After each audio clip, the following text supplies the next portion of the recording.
I, the founder of Chapin's Inferno, a wandering cauldron of politically incorrect commentary, was contacted by Michael Totten, a fellow pajamas mediaite, who mentioned that he had a new book out and hoped I'd give it a gander. Now, I don't personally know him, but in full disclosure, we are friends on Facebook, as I am with many of you. The title is The Road to Fatima Gate, the Beirut Spring, the Rise of Hezbollah, and the Iranian War against Israel. My first reaction was, I'm never going to read that. I'm just not a foreign policy guy. Yeah, I love history, but the wrangling over the present isn't really my thing. I like to wait until it's history. Only this already is history, and after I discovered that Mike's focus is entirely on Lebanon, i.e. Fatima Gate is also known as the Good Fence Crossing, and it's between Lebanon and Israel. Oh, now it's closed. But I knew when I looked into it a little bit that I'd get an education about Lebanon and its past. So I was like, please send it over. That part of the world is a weakness in my game.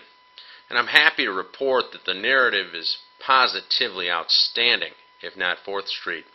What we have here is an Excelsior first draft of history, and also a thrilling first-person account that I couldn't put down. I mean, this book and Thornton's took up the last 2 weeks, and then I had to reread that Greek section over in the latter. I mean, it was getting hectic around here. Now, the road to Fatima Gate is very educational, unless you're Lebanese and you already know all of this stuff. But it's also a page-turner. It's the type of book Hunter S. Thompson would have wrote had he been alive, drugless, and ruthlessly on topic.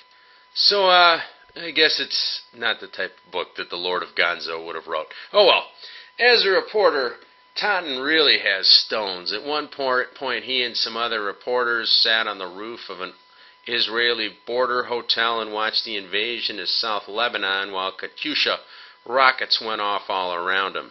Then he snuck into Hezbollah land a couple of times, known as the Dahieh, which means southern suburb. Before consuming this book, I did not comprehend that the Lebanese army is too weak to deal with the terrorists on their own. If there was a fight, the regulars would lose, which means that the entire territory is independently operated by the bad guys, especially after the events of this January. Another obvious truth that was avoided by me, and this is embarrassing to admit, is that I was glad to see how many Christians remain there, at least a significant contingent of them. I was speaking to a Coptic Christian last year, and I asked him, what happened to all the Maronites, who are the Eastern Orthodox Christians of Lebanon?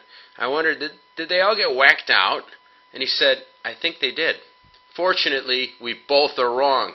Totten informs us of the Lebanese diaspora during the 1975 to 1990 Civil War. Indeed, had I thought about all the Lebanese Christians that I've met here in America, and also of Mexico's famous fat cat Carlos Slim, I would have realized that for myself, although his family did come far before that across the ocean. But when I checked it out online, there are over 1.4 million of those Christians residing in either Argentina, Brazil, and the United States. Good news. Another big theme in these pages is just how much the Sunni Muslims are terrified of Iran, and that it is Iran whom they truly fear, as opposed to Israel or America.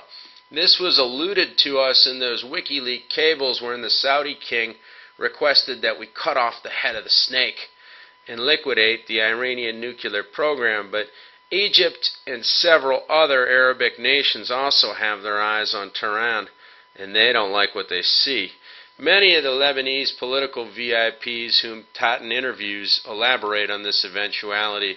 They say that the solution to the problems of Beirut can definitely be found in Iran as opposed to Lebanon. Now, for the purposes of entertainment, I want to relay 2 tales. First concerns Totten's meeting with the Hezbollah media rep who goes to Totten's website and reads a blog that he posted there. It was a joke about how he got abducted right before a meeting with them, and he even said, I was kidding around, I'm just joking. The guy goes ballistic and threatens Mike. Standard, right? Well, yeah, it's just like the scorpion stinging the frog, but not so fast. Hezbollah is trying to change its reputation, and comedy ensues. Totten decides to call the minion back. As soon as he answers, the ape starts to scream at him. So Totten yells back, "Hussein, you need to shut up and listen to me. You will never call me again and threaten me." And the guy says, "What are you talking about?" "You know what I'm talking about." "I didn't threaten you." "Yes, you did. I remember exactly what you said. You said to me, 'We know who you are, we read everything you write, and we know where you live.'" "I did not say we know where you live." "Don't lie to me. You know what you said." "I meant we know who you are." And the argument sputtered on from there, but it was pretty hilarious to contemplate that a fellow who is the mouthpiece for a terrorist organization would equivocate on the phone over semantics with Totten. Second story is when he's with Christopher Hitchens and another reporter in Beirut, and they go out to get coffee, and Hitchens comes across a sign for the Syrian Social Nationalist Party.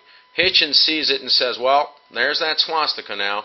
And before Totten can stop him, Hitchens takes out a felt pen and writes, "No, F the SSNP onto the sign."